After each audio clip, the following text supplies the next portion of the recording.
ကျွန်တော်ဒီနေ့ storm.shot သုံးဖို့အတွက်ပြင်ဆင်တာကိုတစ်ဆင့်ပြီးတစ်ဆင့် step by step ကိုင်းနေကျွန်တော်ကတစ်ဆင့်ပြီးတစ်ဆင့်သုံးဖို့အတွက်ပြင်ဆင်တာကိုကျွန်တော်ပြောသွားမှာဖြစ်ပါတယ်ဆိုတော့ပထမဆုံးဒီ storm.shot ကိုကျွန်တော်တို့ကစသုံးဖို့ပြင်ပြီဆိုရင်ကျွန်တော်အဆင့်5ဆင့်ရှိတယ်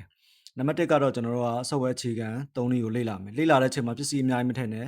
ကိုရောင်းနေပစ္စည်း၄-၅မျိုးလောက်ပဲထည့်ပြီးတော့ရောင်းကြည့်ဝယ်ကြည့်ပြီးရင်ဘယ်စင်းနေရဘယ်မှာပေါ်လဲဘယ်လိုလုပ်ရလဲဆိုတော့လေကိုစမ်းသုံးကြည့်ပစ္စည်းအများကြီးမထည့်နဲ့၄-၅မျိုးလောက်နဲ့ပဲထည့်ပြီးတော့စမ်းသုံးကြည့်ပြီးသွားရင်ကျွန်တော်တို့ကအယောင်းဝယ်လုပ်မဲ့စင်းတွေဒါတွေအခြေခံကို3နည်းလေးရသွားပြီဆိုတဲ့အခါကျရင်အယောင်းဝယ်လုပ်မဲ့စင်းတွေကိုပစ္စည်းပေါ့နော်ပစ္စည်းတွေကိုအရင်သတ်မှတ်ပစ္စည်းတွေကိုဘယ်မှာသတ်မှတ်ရလဲဆိုရင်ကျွန်တော်ပြမယ်အဲ့ပေါ့နော်ကျွန်တော်ကိုဒါဝင်လိုက်မယ်ကျွန်တော်ကောက်ပစ္စည်းတွေကဒီနေရာမှာเนาะဒီကွန်ပစ္စည်းအောက်ကအဓိကအမျိုးအစားခွဲ unit ပစ္စည်းဓာတ်တွေကိုကျွန်တော်သတ်မှတ်ပေးเนาะဒီနေရာမှာကျွန်တော်အသေးစိတ်မပြောဘူးเนาะဒီ3နည်းတွေကိုပါဆိုတော့ကိုကျွန်တော်တို့အဲ့မှာ3နည်းတွေကိုကိုအချိန်ပေးပြီးလေ့လာပါเนาะအများကြီးတော်တော်များများစိုးရင်တာ software သုံးရမှာခက်တယ်လို့ဆိုရင်တကယ်ကြမ်း software သုံးတာတရက်ကိုတစ်နာရီလောက်နဲ့3ရက်လောက်ချိန်ပေးလိုက်ရင် software သုံးနည်းကအကုန်ရပြီဒါပေမဲ့အဲ့ပစ္စည်းစင်းရင်ကောက်တဲ့နေရာမှာလက်ဝင်တာဆိုတော့ software သုံးနည်းလေ့လာရတာမခက်ဘူးမြန်တယ်လွယ်တယ်ပေါ့နော်ဒါကလည်းအဲ့လောက်ထိ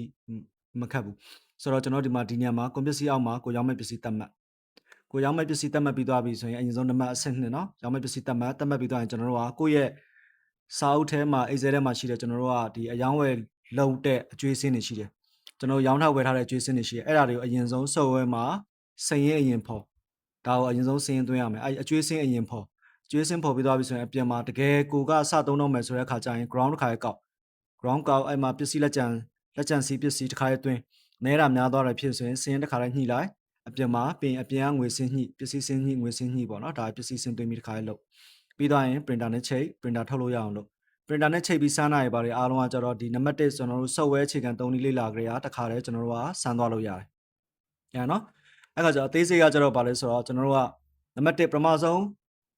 software အခြေခံ3နည်းလေ့လာမယ်။နော်ကျွန်တော်ခေါ်ပစ္စည်း၄-၅မျိုးလောက်ပဲထည့်ကိုရောင်းကြည့်ဝယ်ကြည့်ဘယ်စင်းရဘယ်မှာပေါ်လဲကိုကြည့်ကြိုက်တယ်လို့ကလီအချိန်ကန့်သတ်မရှိဘူးပစ္စည်းအမျိုး300 T free ရတယ်အချိန်ကန့်သတ်မရှိဘူးကြိုက်တယ်လို့ကလီလို့ရတယ်ကြိုက်တယ်လို့သုံးလို့ရတယ်ဆိုတော့ Google မှာကိုကောင်းဖွင့်3နည်းကို YouTube channel ရှိတယ် YouTube channel လေ့လာပြီးရင် Telegram channel မှာ update တွေရှိတယ် Telegram channel ထဲမှာ YouTube ဒီ3နည်း YouTube channel က3နည်းအဆင့်တွေကျွန်တော်ပြထားတယ်ဘယ်လိုပုံစံမျိုးလဲဆိုတော့ဒါမျိုးဒါကကျွန်တော်တို့က Telegram channel နော် Telegram channel မှာဒီလိုမျိုးကျွန်တော်တို့က3နည်းတွေကိုအကုန်လုံးအတွဲလိုက်ကြီးရေအကုန်လုံးစုထားပေးတယ်ဒါမျိုးအများကြီးပဲအသေးစိတ်3နည်းအပိုင်းတွေလည်းရှိတယ်ပြီးရင်ကျွန်တော်တို့ဒါကတော့ကျွန်တော်တို့ကအမေးများတဲ့မေးခွန်းတွေပေါ့နော်အမေးများတဲ့မေးခွန်းတွေတိကောင်းစရာတွေဆိုပြီးတော့3တဲ့ပုံစံတွေစုထားပေးတယ်ပြီးရင်ဒီမှာအသေးစိတ်3နည်းအပိုင်းတွေနဲ့အများကြီးရှိတယ်ဒါဆိုကိုကဒီမှာတစ်ခါလဲ Telegram channel ကိုဝင်ပြီးတော့ဒီမှာဒီလိုပုံစံမျိုးတွေနဲ့သူကအကုန်လုံးပြထားပေးတယ်နော်ဆိုတော့ကျွန်တော်တို့ကအဲ့မှာ Telegram channel ကနေအထက်ဝင်ပြီးတော့အပိုင်းတွေအကုန်လုံးထားတဲ့ YouTube ဗီဒီယိုတွေလေ့လာမသိဘူးဆိုရင်တမကျွန်တော်တို့ Telegram user group ရှိတယ်အဲ့ user group ထဲမှာအဲ့ Telegram channel ထဲမှာပဲ user group link ထည့်ထားတယ်ဝင်လို့ရတယ်နောက်ဆုံးအဆင်မပြေဘူးဆိုရင်ကျွန်တော် Telegram channel ထဲမှာ service Viber link ရှိတယ်အဲ့ကနေ Viber ကနေမေးလို့ရတယ်ကျွန်တော်စီတိုက်ရရောက်တယ် Okay အဲ့ဒါဆိုရင်ကျွန်တော်ပထမတစ်ဆင့်ကကျတော့ software အခြေခံ3နည်းကိုလေ့လာပြီးသွားရင်ဒုတိယဆင့်ကကျတော့အယောင်းဝယ်လုပ်မဲ့ပစ္စည်းတွေကိုအရင်သတ်မှတ်အဲ့ဒါဘယ်နေရာလဲဆိုခုနကကျွန်တော်ပြောခဲ့တဲ့နေရာဒီကွန်ပစ္စည်းအောက်ကအဓိကအမျိုးအစားခွဲ unit တွေပေါ့နော်ဒါတွေကျွန်တော်ကအရင်သတ်မှတ်ပေးဒါဆိုရင်ဒီမှာကျွန်တော်အဓိကအမျိုးအစားကျွန်တော်တစ်ခါတည်းပေါ့နော်ဥပမာမြင်မှုအောင်ကျွန်တော်တစ်ခါတည်းပြတာမျိုးစားခွဲတွေပြီးရင် unit တွေနော်ပြီးရင်ဒါပစ္စည်းတွေနော်ဒါကျွန်တော်တို့အရင်သတ်မှတ်ဆိုတော့အဆင့်2ကကိုရောင်းမဲ့အယောင်းဝယ်လုံးမဲ့ပစ္စည်းတွေအရင်သတ်မှတ်ပြီးတော့အဆင့်3ကကျတော့ကိုယ့်ရဲ့အကျွေးစင်းတွေအယောင်းအကျွေးစင်းအဝယ်ကျွေးစင်းတွေအကုန်လုံး software ထဲမှာအရင်အကျွေးစင်းအရင်ဖော်တဲ့ချိန်မှာနံပါတ်1ဘာလုပ်ရမလဲဆိုတော့ငွေအကောင့်မှာငွေကိုလုံလောက်အောင်ထည့်ထားဘယ်လိုထည့်ရမလဲဆိုတော့ပုံစံတွေကြတော့ဒါကိုလေ့လာပါတော့အရှင်မှာဗီဒီယိုတွေရှိတယ်အဲ့ငွေကောက်ရဘယ်နာလဲဆိုတော့ဒီငွေကောက်မှာကျွန်တော်တို့ကငွေကိုလုံလောက်ဖြစ်အောင်ထည့်ထားထည့်ပုံထည့်နေရတော့ရှင်းတယ်ဒီမှာအခြားဝင်ငွေတွေကဝင်ငွေဒီဝင်ငွေတွေကနေသွားထည့်ပေးရတာဒီလိုမျိုးနော်ဒါကျွန်တော်အသေးစိတ်မပြောတော့ဘူးဒါ3နည်းလေးလိုင်းနဲ့တခါလေးကြည့်သွားပါနော်ကျွန်တော် flow ပဲပြောပြမယ်ဆိုတော့ငွေကောက်ထဲမှာငွေလုံလောက်ထည့်ထားပစ္စည်းတွေကိုအများကြီးဝယ်ထည့်ထားဘာလို့ဆိုတော့လိုတာတွေပိုတာတွေခဏမေ့ထားလိုက်ပစ္စည်းတွေကိုအများကြီးထည့်ထားဘာလို့ဆိုတော့ပြင်ကိုက supplier တွေကိုဒီပစ္စည်းအများကြီးဝယ်ထည့်တဲ့အချိန်မှာဘာနဲ့ဝယ်ရမလဲဆိုတော့အကျွေးနဲ့ဝယ်ရမှာနော်ကျွန်တော်ကဒီမှာ supplier တွေပေးစရာရှိတဲ့အကျွေးတွေကိုပေါ်တဲ့အချိန်မှာပစ္စည်းတွေကိုအကျွေးနဲ့ဝယ်ထည့်ရမှာနော်ပစ္စည်းအများကြီးဝယ်ထည့်ထားဆိုတာ ကိုကအမှဥဖြူကိုကျွန်တော်တို့ကအမှသိန်း50ဘို့သိန်း100ဘို့သိန်း200ဘို့ကျွန်တော်ပေးစရာရှိဆိုဒါတွေအားလုံးကိုကျွန်တော်တို့ကအကျွေးနဲ့ဝယ်ထည့်ရမှာအဲ့ဒါကြောင့်မို့ငွေကိုအများကြီးထည့်ထားလို့ပြောတာပေါ့နော်ပြီးမှလိုတာပိုတာစင်းညှိချပလိုက်လို့ရတယ်အဲ့ဆိုတော့ supplier ငွေအများကြီးထည့်ထားငွေကောက်တော့မှငွေအများကြီးထည့်ထားပြင် supplier စီကိုအကျွေးနဲ့ဝယ်ပြီးအကျွေးစင်းတွေ confirm ပလိုက်အဲ့ဒါဆိုရင်အဝယ်စင်းရင်ကိုအကျွေးစင်းပေါ်သွားပြီဆိုရင်အကျွေးအဝယ်စင်းအကျွေးစင်းပေါ်ပြီးပြီဆိုတဲ့အခါကျမှကျွန်တော်တို့ကအကျွေးနဲ့ပြန်အကျွေးနဲ့အကုန်အယောင်ပြန်ထုတ်အကျွေးစင်းက2ခုရှိတယ်ကျွန်တော်တို့ကအဝယ်အကျွေးစင်းရှိတယ်အဝယ်အကျွေးစင်းရှိမယ်အယောင်အကျွေးစင်းရှိမယ်ဒီနှစ်ခုစလုံးကျွန်တော်စင်းပေါ်အောင်ပါအဲ့ကကြတော့အဝယ်အကျွေးစင်းဖော်ပြီးသွားပြီဆိုရင်အကျွေးနဲ့ရောင်းထားတဲ့ဟာလေးကိုအကုန်လုံးကိုအကျွေးနဲ့ပြန်ရောင်းအကုန်စင်းဖော်တဲ့အချိန်မှာတချို့လူတွေကိုကျွန်တော်တို့ကအမှပေါ့တလဆိုင်တို့တပတ်ဆိုင်တို့ပေးထားတာရှိတယ်ဟိုနောက်နေ့မှလာပေးမယ်တော့ပါဒါတွေအကုန်လုံးကအကျွေးနဲ့အကုန်ရောင်းပြီးတော့အကျွေးနဲ့ရောင်းတဲ့အချိန်မှာကျွန်တော်ကအကျွေးနဲ့တခါတည်း date ထည့်ပြီးရောင်းလိုက်လို့ရတယ်နော် date ထည့်ပြီးရောင်းလိုက်တဲ့ပုံစံလေးကဘယ်လိုပုံစံလေးဆိုတော့ကျွန်တော်ပြမယ်ဒီမှာလက်လေးရောင်းလာကားရအောင်သွား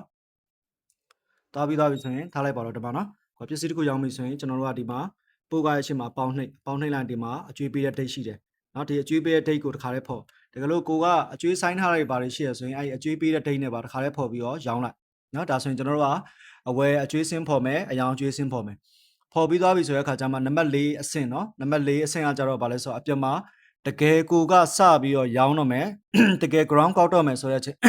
တကယ်သုံးတော့မယ်ဆိုတဲ့အချိန်ကျမှ ground ကောက်တဲ့အချိန်မှာသတိထားမှာဗာလဲဆိုတော့ကျွန်တော်က ground ကောက်ပြီးရတဲ့ချက်ချင်းပစ္စည်းစင်းကိုထည့်တခါကျရင် ground ကောက်တဲ့အချိန်မှာကိုကအဝင်ထွက်တွေကိုခဏရန်ရက်ထားပြီးတော့ကိုကပစ္စည်းနဲတဲ့ဆိုတော့တိတ်ပြဿနာမရှိဘူးပစ္စည်းများတယ်ဆိုတော့တပိုင်းချင်းစီခွဲပြီးကောက်ပေါ့နော်ခွဲပြီးကောက်ပြီးတခါထည့်အဲ့လိုမျိုးပုံစံမျိုးသွားအဲ့ဆိုတော့ကျွန်တော်တို့က ground ကောက်ပြီးတော့လက်ကျန်စင်းရင်းတွေကိုတခါတည်းထည့်အဲ့အချိန်မှာအဲ့ဆိုကျွန်တော်တို့ကပြန်မှာစင်းကောက်ပြီးရတဲ့တခါတည်းထည့်ပြင်နံပါတ်2ကကျတော့ငွေကောက်မှာငွေလောက်သေးလားကြည့်မလောက်သေးဘူးဆိုဥပမာပေါ့နော်ဘာလို့ဆို ground ကောက်တဲ့အချိန်မှာသူကလက်ငင်းနဲ့ဝယ်ထည့်ရမယ်အဲ့ဒါတစ်ချက်သတိထားနော်ကျွန်တော်ကလက်ကျန်စင်းသွင်းတဲ့အချိန်မှာအဝယ်အနေနဲ့ထည့်ပြရမယ်ပြင်လက်ငင်းနဲ့ဝယ်ပြီးတခါတည်းထည့်ငွေမလောက်ဘူးဆိုရင်ငွေအဲ့မှာပြန်သွားဖြည့်ပြန်ထည့်ပြင်လိုတာပိုတာရှိရဆိုရင်စင်းညှိမှာတခါတည်းစင်းသွားညှိချလိုက်နော်ပြင်စင်းညှိရဘယ်နဲ့သွားညှိရလဲဆိုတော့ကျွန်တော်ဒီမှာအကြမ်းမြင့်လေးတခါပြမယ်စင်းညှိရဘယ်ဒီအဓိကနော်ကျွန်တော်တို့အဓိကရဲ့အောက်မှာစင်းညှိဆိုတာရှိတယ်ဒီစင်းညှိမှာပစ္စည်းစင်းညှိရှိတယ်ဒီပစ္စည်းစင်းညှိမှာကျွန်တော်ညာဘက်လေးမှာခဲရန်ပုံရှိတယ်ခဲရန်ပုံလေးနှိပ်ပြီးတော့ဒီမှာတိုးမလားရှော့မလားကိုကြိုက်တာလို့ဒီမှာနော်ဒီမှာတိုးမယ်ဆိုတိုးမယ်ရှော့မယ်ဆိုရှော့မယ်ရေတွက်လေးရှယ်ပြီးစင်းတစ်ခါညှိချပလိုက်ဟုတ်ပြီနော်ဒါဆိုကျွန်တော်တို့ကဒါစင်းဒါတစ်ခါလေးညှိချလိုက်ပြီးညှိချပြီးသွားရင်အပြင်မှာကျွန်တော်ရှိတဲ့ကျွန်တော်တို့ကငွေကောက်နေမှာငွေလက်ကျန်တွေရှိတယ်အဲ့ငွေလက်ကျန်တွေကိုလည်းအပြင်ကငွေလက်ကျန်အမောင်းနဲ့တူအောင်ကျွန်တော်တို့ကညှိပေးရမယ်နော်အဲ့ဒါဆိုရင်ပစ္စည်းစင်းရင်လည်းမှန်သွားပြီပြီးရင်အပြင်ကငွေလက်ကျန်နဲ့လည်းတကယ်ငွေကောက်နေမှာမှန်သွားပြီနော်ဒီလိုပုံစံမျိုးလေးငွေညှိတာလည်းရှင်းတယ်ကျွန်တော်တို့ဒီမှာပဲခုနအတိုင်းပဲကျွန်တော်တို့ကပစ္စည်းစင်းရပေါ်မှာငွေစင်းညှိရှိတယ်အတိုင်းပဲကျွန်တော်တို့ကဒါကျွန်တော်သုံးတဲ့ငွေကောက်နေပြင်မှာရှိနေတဲ့ပမာဏအတိုင်းပဲကျွန်တော်တို့ကဒီမှာညာဘက်ကခဲတန်းပုံလေးနဲ့ပြီးရင်ဒီမှာတိုးတာချောတာလုပ်ပေးလိုက်အဲ့ဒါဆိုရင်ကျွန်တော်ပစ္စည်းစင်းလည်းညီသွားပြီငွေစင်းလည်းညီသွားပြီနော်အဲ့ဒါဆိုရင်ကျွန်တော်တို့ကဘာလို့ရဆို printer နဲ့ချိတ်တဲ့အချိန်မှာကျွန်တော်တို့က printer ကြီးပေါ့ Epson Canyon လို့ printer ကြီးတွေဆိုရင် printer driver ကိုကျွန်တော်တို့ကကိုယ့်ရဲ့ laptop ထဲမှာ install လုပ်ထားရုံပဲ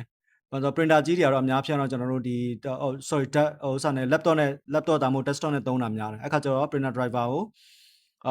install လုပ်ထားပြီးရင်စာရွက်အကြီးသေးဘေးပညာလေးပေါ့နော် align ဖြစ်အောင်ကျွန်တော်ညှိပေးကြည့်ကောင်းပြင်စမ်းထုတ်ကြည့်တကယ်လို့တိတ်စမပြေသေးဘူးဆိုရင်နည်းနည်းစာရွက် site လေးတွေဘေးပညာပြန်ညှိကြည့်ပြန်စမ်းထုတ်ကြည့်အဲ့ဒါဆိုရပြီတကယ်လို့ printer အသေးဆိုရင်ကျွန်တော်ဥပမာ Bluetooth တို့ Wi-Fi တို့ network တို့ printer အသေးဆိုရင်ကျွန်တော်တို့ကဘယ်လိုလုပ်ရမလဲဆိုတော့တကယ်လို့ USB ကြိုးပါတဲ့ဟာဆိုတော့အဲ့လိုပဲ driver install လုပ်ပြီးသုံးရုံပဲ USB ကြိုးမပါတဲ့ဟာဆိုရင် raw BT app ကို Play Store နဲ့ down ပေးတခုရှိတာ raw BT ကကျွန်တော်တို့က iOS မရအောင် Android ပဲရတယ်နောက်ဆိုတော့ tablet တို့ phone တို့နဲ့သုံးတဲ့ဟာပေါ့ဗျာအဲ့ဆိုရင်ကျွန်တော်တို့ကဒါကိုကျတော့ tablet တို့ phone တို့နဲ့သုံးတယ်ဆိုရင်တော့ကျွန်တော် raw BT လေး down ပေးပြီးသွားရင်ကျွန်တော်တို့ကအဲ့မှာချိန်ကြီးကြတော့ကျွန်တော် YouTube video ရှိတယ်အဲ့ဒါလည်းကျွန်တော်ခုနပြောတဲ့ဒီ Telegram channel ထဲမှာကျွန်တော်တို့အကုန်လုံးထည့်ထားပေးတယ်ဒီထဲမှာရှိရယ် Telegram channel ထဲမှာအောက်မှာပေါ့နော်ဒီမှာနံပါတ်တွေ့လားမသိဘူးနံပါတ်15နော်နံပါတ်15သူ့ရဲ့ခေါင်းစဉ်ကအမေးများ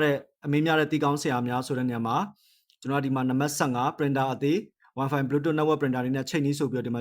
ဒီ Telegram channel ထဲမှာကျွန်တော် link ထည့်ထားပေးပြီးသားပေါ့နော်အဲ့မှာတစ်ချက်သွားကြည့်ပြီးအသေးစိတ်ကိုတော့ဆက်လုပ်လို့ရတယ်အဲ့လိုမျိုးအဲ့ဒါမှအဆင်မပြေဘူးဆိုရင်ကျွန်တော်တို့ Telegram channel ထဲမှာပဲ service Viber link ကျွန်တော်တို့ရှိတယ်အဲ့ဒီကနေကျွန်တော်တို့တိုက်ရိုက်မေးပြီးတော့အဲ့ဒါလေးဆင်ပြောင်းလုပ်လို့ရတယ်အတူတူပဲကျွန်တော်အဲ့မှာဗီဒီယိုလေးကြည့်ပြီးတော့ချိန်ပြီးသွားပြီဆိုတော့စာရွက် site ဘေးပညာလေးကြည့်ကောင်းလုပ်ပြီးပြင်ဆန်းထုတ်အဆင်မပြေသေးဘူးဆိုရင်စာရွက် site လေးပြန်ချိန်ဘေးပညာလေးပြန်ချိန်ပြီးပြန်ဆန်းထုတ်ကြည့်အဲ့ဒါဆိုရပြီနော်ဆိုတော့စုစုပေါင်းတော့ကိုကတော့7မိနစ်နီးတော့ဖြစ်သွားတယ်ဒါကတော့ကျွန်တော်တို့ storm.shot သုံးဖို့အတွက်ပြင်ဆင်တဲ့နည်းအသေးစိတ်ဖြစ်ပါတယ်ဒါဆိုရင်တော့စသုံးလို့ရပါပြီခင်ဗျ